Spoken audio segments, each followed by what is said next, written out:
C'est pour moi un plaisir d'être parmi vous. Et je sais que pour moi c'est ma toute première fois. Mais pour la personne qui va témoigner, ce n'est pas la première fois. La fille de la maison. Je vais faire tout un petit témoignage par rapport à notre relation avec elle. J'espère que ça va changer la vie de quelqu'un. Moi, j'étais en Afrique ici. J'ai été le Congo depuis 2010.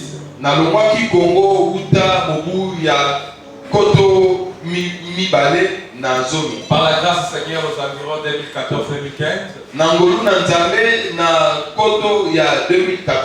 C'est là où le Seigneur a commencé à me parler sur la sanctification.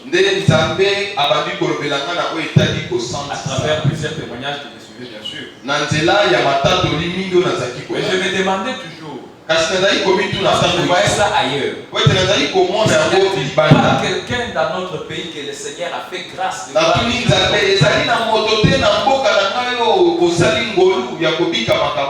c'est là où vous allez tomber sur son témoignage à l'internet.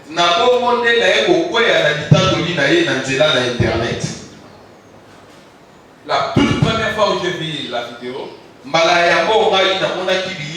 elle avait toutes les choses d'Isabelle Serret. Excusez-moi le terme, mais non, on appelle ça chose d'Isabelle selon les maquillages. Et je me suis dit, si réellement elle a dit Dieu, elle ne pouvait pas demeurer dans cet état. Parce qu'il y a d'autres qui ont dit Dieu. Parce que lorsque vous rencontrez Dieu, la toute première des choses qu'ils doivent communiquer, c'est la sainteté. Elle a vu Dieu en cet état. J'ai rejeté les témoignages. Quelques mois plus tard, je suis revenu encore sur Internet. C'est là où j'ai vu la première vidéo où elle a témoigné ici. De prier, changer, alors j'étais curieux. Je devais savoir qu'est-ce qui a fait qu'elle puisse changer. C'est là où nous sommes en train de et tout ce temps, j'ai cherché une femme à épouser. J'avais des critères. Et parmi les critères, j'avais une femme qui n'avait pas de choses. Or, dans les plans de Dieu, c'était prévu qu'on puisse se marier. Mais tout ce temps où elle était désobéissance à Dieu, l'histoire, c'est comme si elle avait la connaissance de ces choses. Elle pensait que ceux qui sont en affaire à cause de Dieu, ceux qui les portaient avec orgueil, tout ça, comme plusieurs donnent des excuses. Et pendant ce temps, il priait aussi, Seigneur, est-ce que tu dois continuer à faire ton œuvre dans cet état?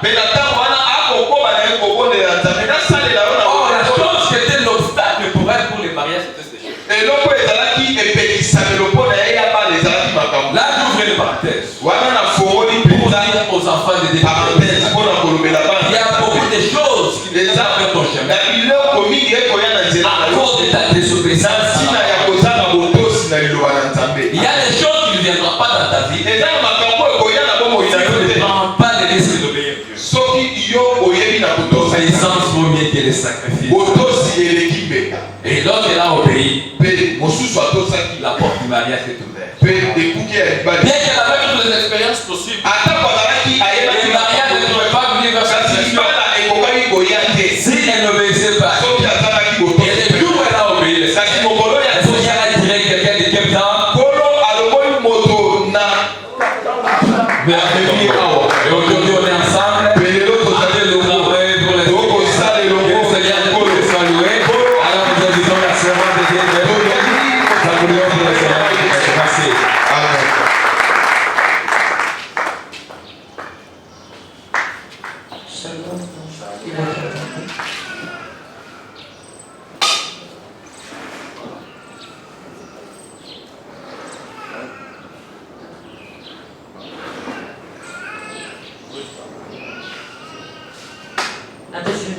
kombo na Yesu Kristo. Napesi Yesu Kristo mase na kolwasi biso tomonana lisusu mokolo ya lelo nsima ya baane ebele koleka na église Emmanuel Church oyo na ngolo ya Nzambe eza parmi l'église oyo epubliaki témoignage oyo ekendaki makasi plus na lisungi ya Molimo Mosantu. Et nazwa la témoignage ebele message oyo Emmanuel Church atiaki parce que c'est le premier message oyo impactaki makasi bien qu'il y a eu d'autres messages oyo ezalaki précédents. Mais il y a Emmanuel Church bato oyo bapesanga témoignage balobi la majorité ezali batindela bango yango te mais bango moko baretrouva yango na biloko na bango. Et puis plus loin na ye kodécouvrir yango kala te moko epai ya chinoise moko auti même koyamba Yesu à cause ya message ya Emmanuel Church. Et marabout moko nde amona yango mpe kaka boye na téléphone na ye. Donc Pasteur Yves, papa osalaki mosala mpe osali mosala monene jusqu'aujourd'hui. Saint-Esprit attend ici message au makasi. Et kolo Yesu Kristo azwa lokumu parce que bambuma ezebeli. Na ngolo ya Nzambe lelo tokolobela expérience to expérience Yesu Kristo asali ngangolu na nzela ya lola. Ndeko atelemi liboso soki na koki kose présenter lisusu to la sœur Irène Ndogu Butumbi bwa Nzambe. Vous comprendre mpona nini natie Butumbi bwa Nzambe na nsima pale na banda nango me natia yango na nsima esalelo te. La sœur Irène Ndogu na ndenge toyebi na lisungi ya nkolo Yesu Kristo azali ndeko oyo asali expérience ya kokufa 2 fois. Kolo Yesu Kristo amemanga namona makambo ebele namona lola namona lifelo. Lelo plus précisément tokolobela lola. Et expérience ya kokufa kokende lola ezalaka ya le 10 octobre 2013. Donc le 10 octobre oyo 8 koleka a totalisé 7 ans na kokufa ya mbala mibale depuis Yesu Kristo azongisika na mokili. Na ngolu ya Nzambe nakendaki lola et tant tozoyemba na Pasteur Lazare, gloire à Dieu, na se souvenir na eloko moko et je crois na lisungi ya Molimo Mosantu que la chanson c'est le Saint-Esprit qui vous a révélé ça. C'est à vous? Non, c'est pas vous, c'est à quelqu'un. Parce que parole à Bible, c'est la kati. Et ça va global à l'eau.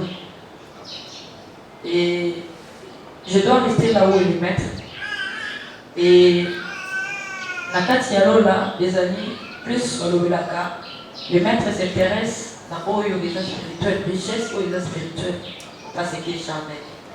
Et lorsque nous étions en train de chanter, j'ai vu des anges aussi louer et adorer Dieu.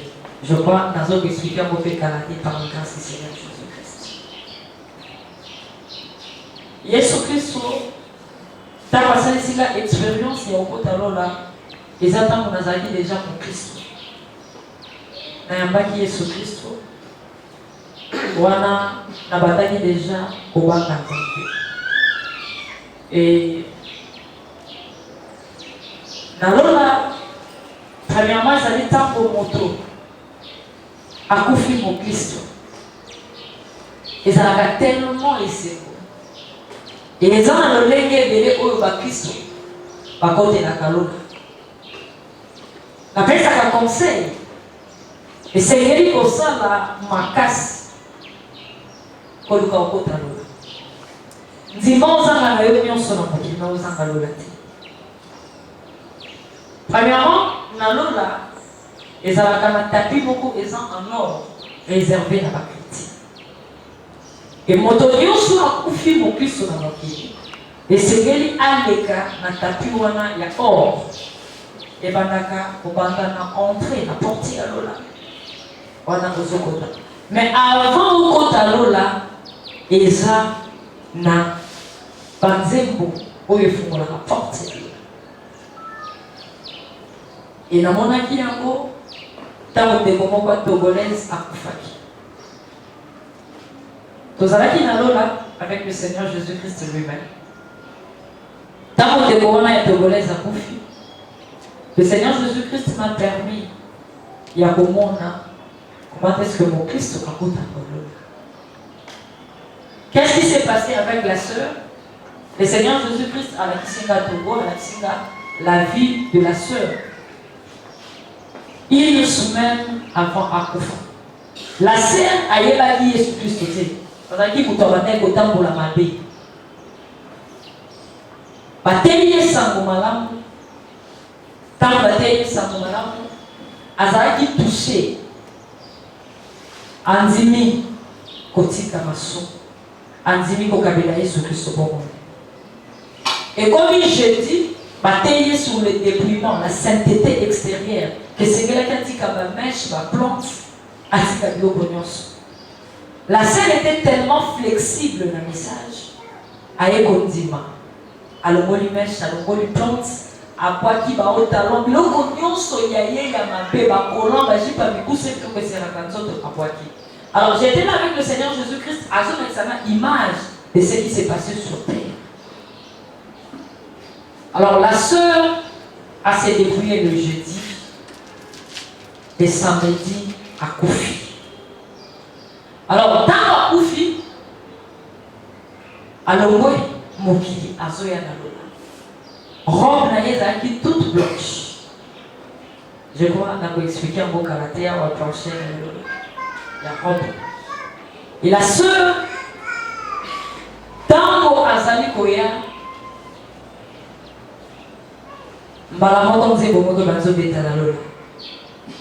tu es saint, saint, saint, éternel Dieu tout-puissant. Dieu il a vu, porte-le. Et la sœur était entrée, il y a Kokota. Alors, qui message, il y a Seigneur Jésus-Christ à se repentir lundi. Ayambi Jésus-Christ doit regretter pour la maçon. Le jeudi, alors que pour la coco talon les séquelles à la dépouiller de tout. Biloko nyonso tozotia na nzoto na biso ezali ba correction liboso ya Jésus-Christ. Et ba yebisaki na mokili ezali moto azali ko contredire Jésus-Christ ko yebisa ye pourquoi m'a-t-il fait ainsi? Parce que tant que nous sommes à Biloko, on a des arbres tels que la cahier sur Christ, on peut dire pour la ligne au salanga pour lui. Et c'est que là, le salanga pour l'aïe, le rôle de salanga pour l'aïe, c'est la ici talent, l'amitié va mèche, l'amitié va plante. La sœur a accepté le message, mais il a pas quitté que, à titre de juste une semaine, n'a pas moyen dans mon cœur. Ayamba qui m'a cassé. Et la sœur, à l'écart qui n'a tapé. Alors, quand je parle de tapis, ils étaient au Botambola, je crois, tout le monde a bilili, n'a pas poteau, ils ont tapis mon poteau, ceux qui ont escalier, ils ont boulon, ceux qui ont opposé ma colo et roulé, c'est comme ça. Tant qu'on continue, il y a un peu de rouler, et qu'il y a un dessus, il y a trop. Mais mon dessus qui a confié dans mon kilo, et tant que ça, Amna yeta bolumi na nzoto. Abimaka na nzoto moko oyo eza tellement kitoko. Nzoto wana eza composé na lumière. Et puis robe na ye esengeli ezala pembe ata na tache moko te. Ekoki kozala na tache te. Robe na yo soki eza na tache moko na lolo okota te. Parce que Roboana, les symboles qui vont sentir, oh Jésus-Christ a fait ça, tango, onimi, yé, azalan, kolo, pémobiki. Alors, condition, ils allaient vous coloyer au koufa. Et c'est que les Roboana, le lengue Jésus-Christ a fait ceux qui vont sentir, et c'est que les yopé, au banganzapé, la séa moi, au boya massou. Et condition, au côté de la lola, ils ont sainteté. Sainteté ou les a interdits. eza extérieur. Et bah oh bah bah na tuketo ba sote ya ba tunzamba ta la kata la libanda te c'est dangereux soko au marchaka na maté ya boko parce que notre Dieu atteint la l'intérieur et l'extérieur. Kati na libanda. Alors qu'est-ce qui s'est passé pour la robe? Les alliés na moko ya basali ya Nzambe na mutu. En tout cas, asali ya kina ya Nzambe c'était une dame akufi. Andegonanga na porte ya lola il y a des réalités. Et c'est quelque chose que neke ozotambola lelo olobi ozobanga Nzambe koyambi Yesu Kristo. Nzambe atalaka kati Nzambe atalaka libanda te mosali ya Nzambe wana pe azalaki te biloko oyo bazotelemela wana ekokokotisa moto lifelo te. A travailler makasi dans le domaine évangélique atei bato à lequel Jésus-Christ sera même au Koloa à Koufaki. Toujours n'importe quel lola. Tozalaki na Jésus-Christ. Ni les salami. Tango ozalaki na mokili. Ngonga na oya kokufa ekoki okufi. En tout cas, ozwaki temps ya kotosa Jésus-Christ na mokili. Mais on résistaki na biloko mosusu. Kokufa okufi. Pour se diriger à la porte. Vous avez dit, ok, mais il y a des messages au bataille qui ont résisté. Tant qu'il y a la première des choses, au pousse à nazo pousse à na combien maman projecte pas parce que parmi les locaux de mon amanamoki et bêta qui m'agresse et bêta na robe pour la couleur sa blancheur périmée à robe et bêti. Et la robe naïe des alaki na moi tache moko oyo okoki kotia takate tache moko miki et tache wana ndé et salaki ki azana disqualifié pour la loi et yé ayeba quitté que tache wana et pour empêcher à côté de la ayeba quitté tant ça ko pusana créature moko bizarre a mati likolo. Le Seigneur Jésus-Christ c'était comment? Parti et l'obinaye, les alaki plus que moi. Na maboko na ye, les alaki na marque ya bakou, azalaki na robe moko ya pembe.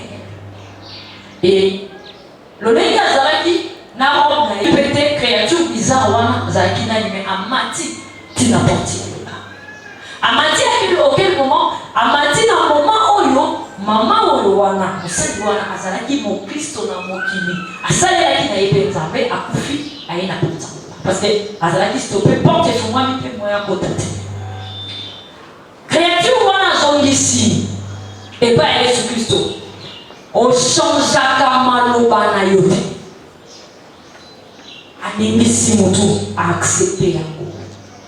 Alors créature wana alakisi sikoyo la dame en question nakoloba akufi na biloko nanga et yo okoki koyamba moto na masumu te directement nini namonaki naye komona la dame en question ntango azoservir Nzambe na mokili aboyaka na motema na ye mobimba ke meshe na plante ekokokotisa moto lifi mais asaleli Nzambe ntango na ye nyonso na mokili ndeko nanga directement na partie de l'olivier ezalaki mai ya miso nde eza kokule créature wana aza continue koloba ochangeaka maloba na yo te effectivement ntango azoki kochangeaka maloba na yo te le Seigneur Jésus-Christ amandaki kondima et là le Seigneur Jésus-Christ expliquait nini soki okufi lelo orefizaki maloba ya Yesu Kristo. La porte à l'eau là, il se peut défendre la beauté. Alors Satan a yaka pour réclamer Oyoyaye. Et puis quand on a réclamé, Azaraki Kaka na maloba wana te, abandaki ko évoquer la parole de Dieu où ils ont condamné Mèche, ils ont condamné la perte. Zamba salinga ngolu na moni li felo, na vivre la li felo, na keli felo. Il y a que na baselile ya lifelo nyonso oyo bato bazoko te la kuna ezalaka accompagné na ba verset 2 et ba démon ba condamnaka batu par rapport ya maloba nzambe oyo désobéir oyo tous directement ezalaki na mopepe oyo ezwaki mama wana échanger direction mais sur la terre asalelaki nzambe akokaki kokota loti oyo ayambaki Yesu juste une semaine arésistaki te na maloba nzambe akotaki etango akotaki kuna naloba ntango okoti bayambaka boyei malamu to balobaka soyez la bienvenue balobaka félicitations. Pourquoi soyez la bienvenue? Pourquoi félicitations? C'est parce que moto na mokili alongi bitumba munene et eloko na aprena na lola ezali bitumba oyo tozalaka nango na mokili ezalaka na voisin te ezalaka na bandoki ya famille te mais ezalaka na Satan parce que Satan nde azolite jour et nuit tokota lola te et tant okoti na kati ya lola na retrouva des temps forts. Qu'est-ce qui se passe dans le temps fort? Dans le temps fort, tant qu'on entend maloba nzambe na mokili, on entend la Bible, on a été le gola mutazotan na barikei ya mokili oyo. Et kuna nakuta expérience ya makasi par rapport à la temps fort ya lola ezali. Nakuta ba ange a la facilité ya kotanga psaume 1 tina 150 azoloba et ba chrétien oyo baza wana bango mpe basexprimaka na oyo bamemorizaki ntango bazalaki na mokili kuna okememorize eloko te esekeli ntango oza na mokili parole de Dieu est habité na kati na yo et kwa habiter lolenge nini à tout moment oza kotanga il faut ovandisa ko na kati et bato par rapport ya baange bazalaki toujours likolo. Alors qu'est-ce qui se passe à partir de là balakisanga na mokili ntango ozotanga Bible na mokili na lola déjà wana nazolobela chrétien na lola eyaparitaka déjà sérieux azotanga Bible abandi na 1 Corinthiens azokende dala asoki na hébreu. Alors ndenge nazotanga wana à tout moment natangaka fona vandisa parole et pasteur moko ekokufa na mokili pasteur wana ntango akufi porte ya lola efungwami ntango porte ya lola efungwami pasteur wana akota na kotokola nzambe par rapport à la parole oyo ekomama na Bible aeleva nzambe makasi ndeko lola c'est parce que ça va monter oyo tokoki koexpliquer yango clairement na mokili. Mais il y a des choses qui se passent kuna eza tellement kitoko nazobanda nango oyebisa bino juste entrer tant tozokota makambo ezosalama pour vous dire maintenant l'intérieur nazoyebisa bino juste elenge eza wana oza nano na porte ce qui se passe et soki ozalaki na maîtrise ya parole te kuna baninga bakozala na esengo ya makasi yo okozala kaka na bandambu oyo zango il faut tozwa temps ya komaîtriser mpe komémoriser parole de Dieu. Lola eza esika moko kitoko makasi kitoko et kitoko nango eza na partie moko te na monde oyo ekokani na yango eza na partie moko te nalola namona bandako nalola namona bandako soso eza juste fondation bamatisi misusu ya minene misusu ya mike et lola eza na problème ya espace te monene ya ndako na yo ezodépendre na yo moko ndenge nini okotonga yango okotonga yango ndenge nini eza na baprincipe oyo ntango oza na mokili esengeli orespecte ntango oza na mokili yango te ekopermettre yo to kofacilite yo transmission de matériel principe ya liboso eza sur la louange et l'adoration. Pardon, la lecture de la parole de Dieu. Oyo na lobeli, tango ozotanga scanner ezozoyo. Principe à mibale, c'est sur la prière personnelle. Oyo moko ozosala. Principe à misato, c'est la louange et l'adoration.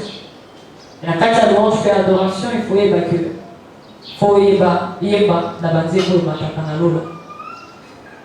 Un domaine, il y a prière.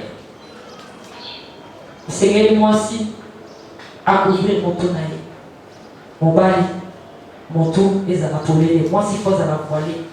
Mon bali est en zone de la moto, et ça va poler. Et à tout moment, au yobat, à boire quand on s'en va le banzambe, ils ont quatre désobéissances. Ils vont se faire ensemble. Quatrième principe, c'est l'évangélisation.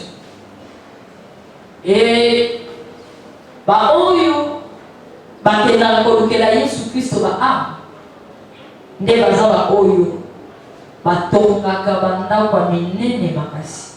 Mais par rapport ya ba principe nyonso oyo ezalaka 5 okoki kokiponela te, il faut sala nyonso, il faut otosa nyonso osalaka pe nyonso.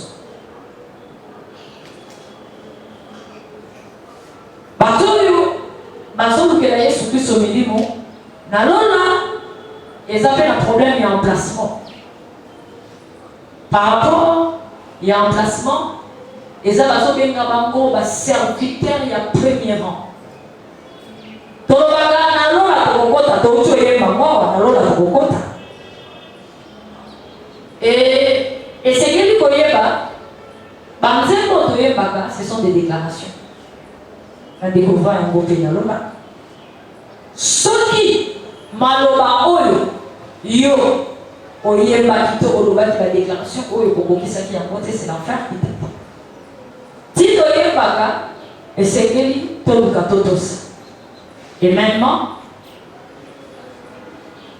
la kuta condamnation mosusu à cause ya kombo oyo tobengi chrétien. Parce que tant qu'on a porté non la chrétien, il le faut au marché le lenge Yesu Kristo azozeli. Soko kufi on respecte un côté, c'est l'enfer qui t'attend. Dans la porte alors là, il y a beaucoup de choses qui se passent. Alors, ma serviteur il y a premier rang, et ça moi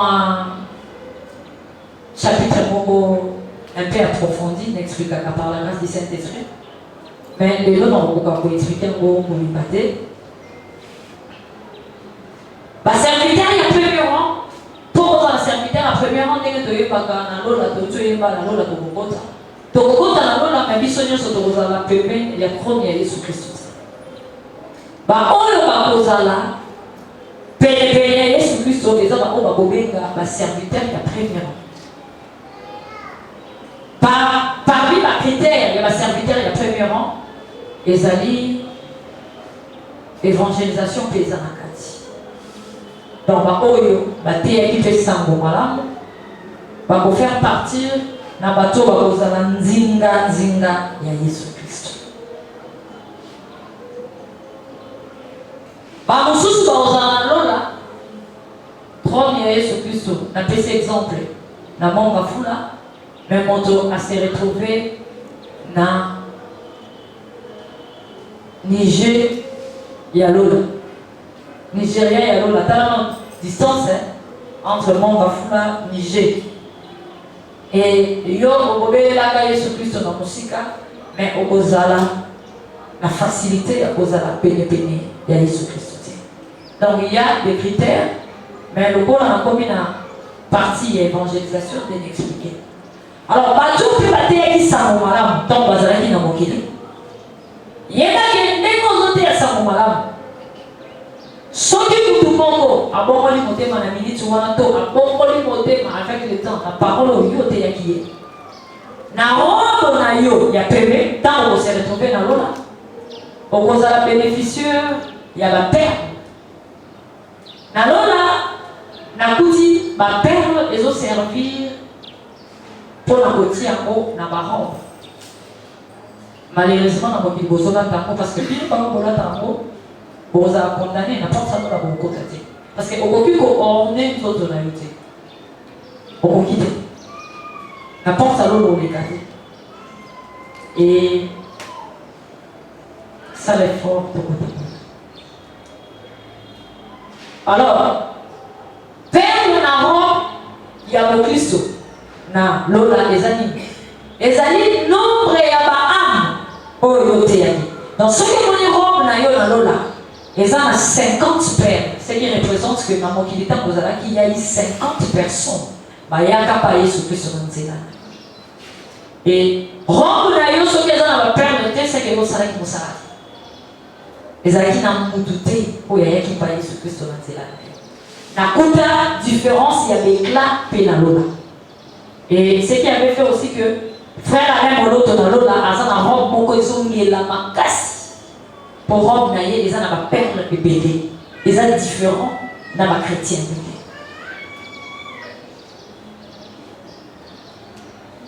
Cinquième principe, ils avaient 3 sous-conditions. Sous-condition à Nikoso, ils avaient sur Badi. Et il y a que, on va foutre à la même dignité, par exemple, il y a 3 cocos à l'autre. Parce que vous avez mis. Deuxième sous-condition, ils avaient sur les offrandes. Troisième sous-condition, ils avaient sur libéralité, vous pas pour ça,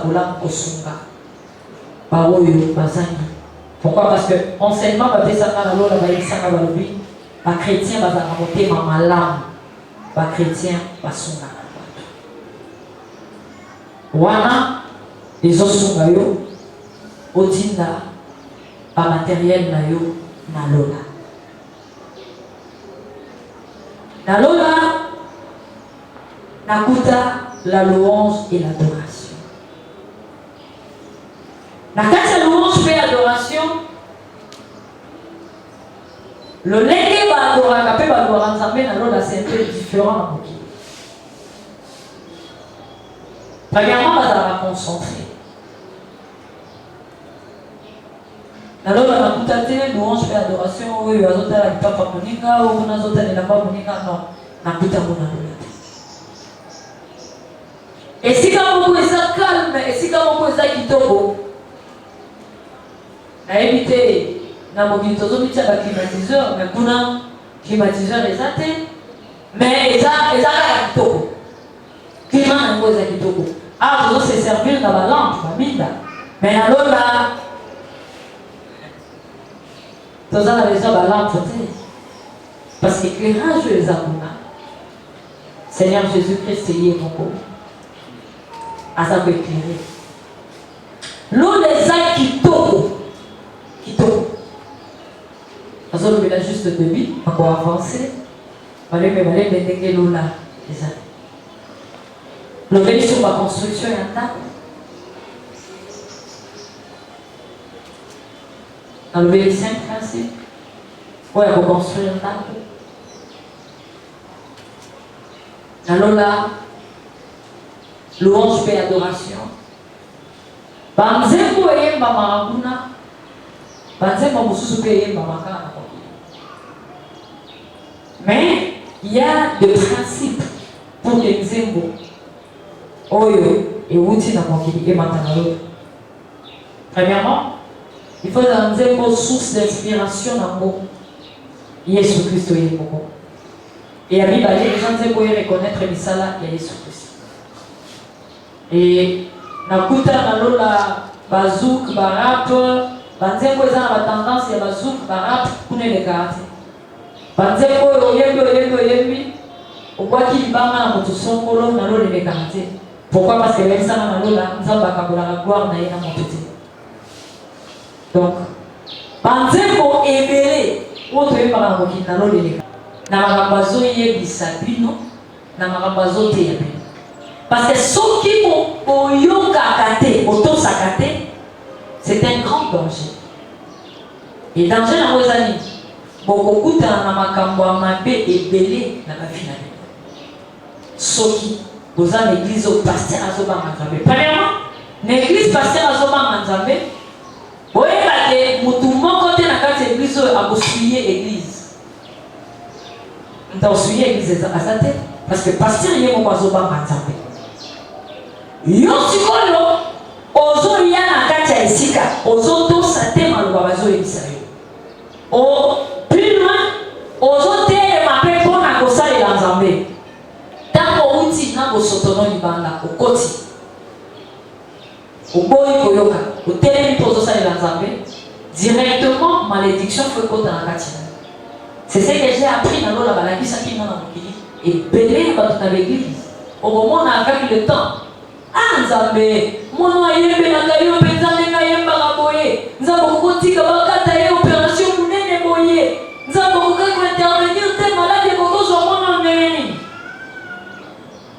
Tango nyosho azoya esika oyo mukamba azoba Nzambe azoteya ye. Nanola na apele lo moko. Parce que baba Nzambe ateya kamateya na yete. Ateya kamateya ya Yesu Kristo. Yesu Kristo appelle quel message à travers le Saint-Esprit. Et même dans l'église satanique, quand on a l'obélaka, partie où on a l'obélaka, révélation sur les églises, explique à la Bible pourquoi? Bah, il dit ça, le diable, il a copié juste ma cambo et en santé. Alors, parce qu'on a à tout moment télémaka, batou, bah, mon que azolo baye moko. Nalola nyonso emonanaka nyonso emonanaka ndenge bozo désobéir kwa pasteur na bino azomona pasière nyonso koloba tout emonanaka nalola et tango nyonso ozoya ye bazo continuer koloba otike eloko boye botosa Yesu Kristo alobi na biso église totambola boye tango nyonso bozoboya bozokotisa malédiction ils ont la soso abwakiliki et c'est geli et banda kosala mamane mais mané petit à sala mwana et pas. Alors tant malédiction et au comme à terme et parce qu'il des conséquences nous doit vivre mais ils sont pas tout et bagate nzambe utaute qui pète l'église à ça il y a dans le service à protocole mais il y a beaucoup de gens qui ont papier peu richesse nzambe kaka tenga ou l'église ba mona qui bibliothèque ba ange na ba qui te pour na combattre là oubliant que tant que la ganda kwa nzambe esika wana atosaka te maloba nzambe o batos ba elisaka lokola azotosa te il y a une malédiction oyo ekotaka likolo nalola louange et adoration nakuta wana désordre te tant nalobelaka désordre ozali okende bisika mosusu pendant 2 heures du temps bayembi bino ata 60 nzembo bayembi oyo ndambo batiki nalona nakuta bongo te nalona nakuta soki bapesi bino 1 heure du temps bokokosalela ntango mosusu 2 nzembo 3 nzembo namona te 1 heure du temps bato bayembi 15 nzembo ndenge tomonaka mokili bayembi ndambo et bien ange bayebisi nga balobi mpona kokoma à mesure ya koyembela nzambe 1 heure du temps nalola bayebisanga c'est possible 1 heure du temps boyembeli nzambe nzembo moko to nde nzembo balobi bokoyemba yango soki boza connecté na Saint-Esprit yango omoni baoyo basalelaka nzambe esengeli batambola na kobango na nzambe bazala via sanctification.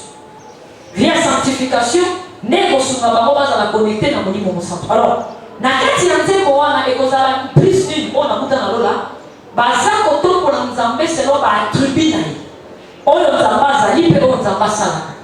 Or bayebisi nga le seul révélateur ya baattribu ya nzambe c'est le Saint-Esprit.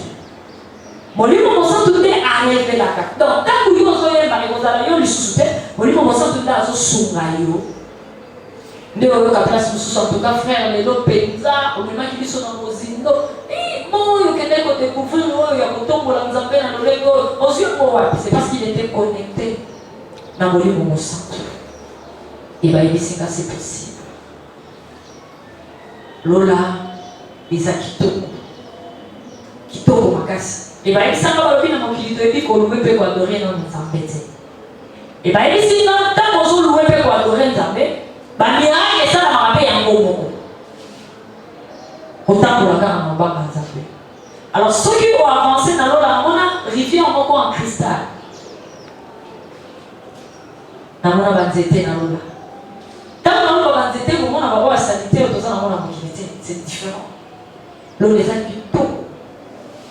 kitoko makasi, kitoko eza na pays moko te na mokili oyo ya se eleki lola eza te mpe ekotikala na kozala te parce que lola eza kitoko.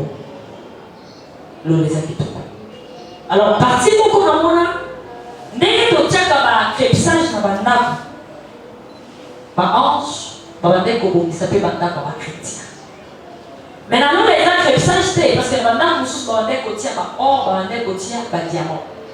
Bayebisi nga balobi mpo babongisela yo ndako bongo ezali vie ya sanctification. Ntango ozotosa nzambe via sanctification oyo babandeki kobetela sete na lola ezalaki la sainteté intérieure et la sainteté extérieure. Alors ntango ozotambola na bongo ya kikosantu yeba ke odeur na kokobenga bongo odeur nayebi te eza malamu te saveur naloba emataka ekendaka ntina lola. Etango ezokende parce que bongo yebaki kosantu ntango ezomata parmi babénéfice ekendaka na lola ekomaka babiloko babobongisela yo ndako na yo. Et c'est très important totambola la vie à sainteté. C'est très important totambola la vie à sainteté. Na lola ba chrétien bazali bato oyo basaint oyo batambolaki na kobanga Yesu Kristo ntango bazalaki na mokili. Amona bango na lola. Na lola, le Seigneur Jésus-Christ m'a appris pour la colade. Et à la Kisingambo, mi-balé comment? Avant d'être image, il y a ma femme. Basi o baza ba Kristo na mokili bidenge o baza ba Kristo na mokili basi surtout tozana habitude soki tolati elamba etiki mwa parti au moins mokongo ezomonana mwa elamba ebombi partout. Le Seigneur Jésus-Christ abandaki koprésente na lobitala bana na nga na mokili akozwa elamba ye moko azobenda yango abendi yango abendi je ne sais pas quand koma molai ndenge nini. Yesu Kristo c'est l'explication na ye tolo na biso efo ebomba mokongo na biso efo ebomba baparti efo ebomba ya liboso asukisi yango juste na se awa na kimbo ndenge na matisi te ndenge ezali awa ebombi yo kimbo. Donc mokongo na yo eza libanda te tolo no eza libanda te ebombi zozo na yo ya mibale nde alakisaki kol oyo nga na ngati abilima mibale ayebisinga nde eloko nalingaka na bakristo. Donc ntango oza koexpose nzoto na yo na porte lolo kokota te. Pourquoi? Rendre oyo tozalaka nango na lola et bon baka qui bonheur surtout et yaka maboko tia et tant on a exposé tout au long de mokili okozala na droite ya kozala na lola mpona kobénéficie na robe alakisi ngai ya mibale parti ya maboko esengeli loboko na yo eleka coude donc manche na yo il faut ekomaka awa eleki coude ayebisi ke eza permis te na mokristo biloko tolataka ya awa donc il faut eleka awa e ya mibale alakisaki ndenge na lati nalola esika kitoko bari nango banzela eza pavé en or baplace mosusu eza pavé na diamant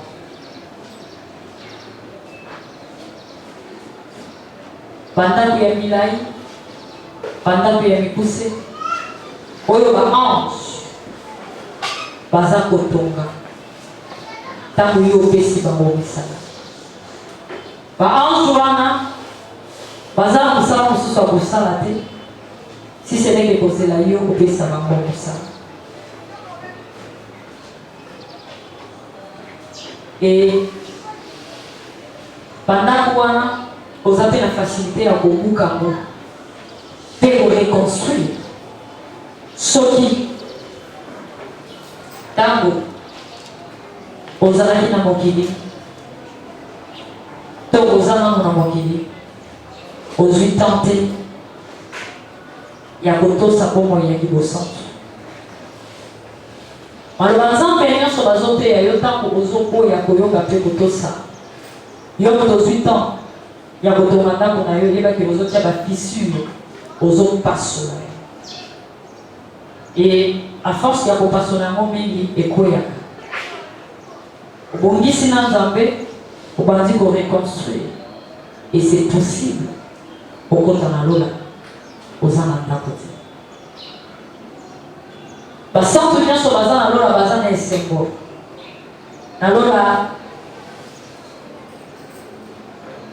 basantu oyo baza mpuna baza rajeuni pourquoi parce que adorateur nyonso oyo azozonga epai ya yesu kristo esengeli azonga na makasi nakuta terme na moko na lola oyo ezali mpe kokufa oyo biso tolengaka kokufa na mokili bango kuna balobi mwana azongi na ndako ya papa na mokili toyokaka mpasi parce que eza séparation mais na lola ezalaka esengo pourquoi parce que mwana ya ndako moko areusure na mokili azongi na ndako ya papa lola eza esika ya esengo makasi oui na lola nga na okota na lisungi ya yesu kristo kolo yesu azoloko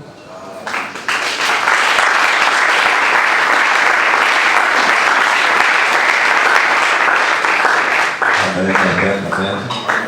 Est-ce qu'on peut mettre la soupe pour nous?